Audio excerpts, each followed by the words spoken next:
মাহে রমাদান। সুপ্রিয় দর্শক শ্রোতা, আসসালামু আলাইকুম ওয়া রাহমাতুল্লাহি ওয়া বারাকাতুহু।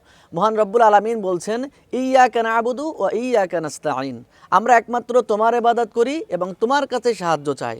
আল্লাহ রাব্বুল আলামিন এখানে আমাদেরকে এই আয়াত দ্বারা বোঝাচ্ছেন যে আমরা যেন শুধুমাত্র আল্লাহ তাআলার ইবাদত করি। কেউ যদি মহান রব্বুল আলামিনের ইবাদত পরিপূর্ণভাবে করে তাহলে অবশ্যই আল্লাহর কাছ থেকে আমরা সাহায্য পেতে পারবো।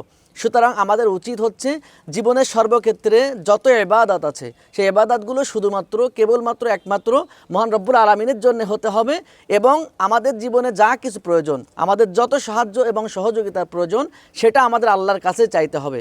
কারণ আল্লাহ পাকই আমাদের সমস্ত সব কিছু সাহায্য করার একমাত্র মালিক। সুতরাং এই আয়াতে কারিমা থেকে শিক্ষা হচ্ছে আমরা আল্লাহর ইবাদত করব এবং জীবনের সব ক্ষেত্রে মহান রব্বুল আলামিনের কাছেই আমরা সাহায্য প্রার্থনা করব। আল্লাহ পাক যেন আমাদেরকে তার ইবাদত করার তৌফিক দান এবং তার কাছেই যেন সাহায্য চাওয়ার মতো আমাদের তৌফিক দান। ওমা তৌফিক ইল্লা বিল্লাহ। আসসালামু আলাইকুম ওয়া রাহমাতুল্লাহ। মুবারক হোক মাহে রমাদান।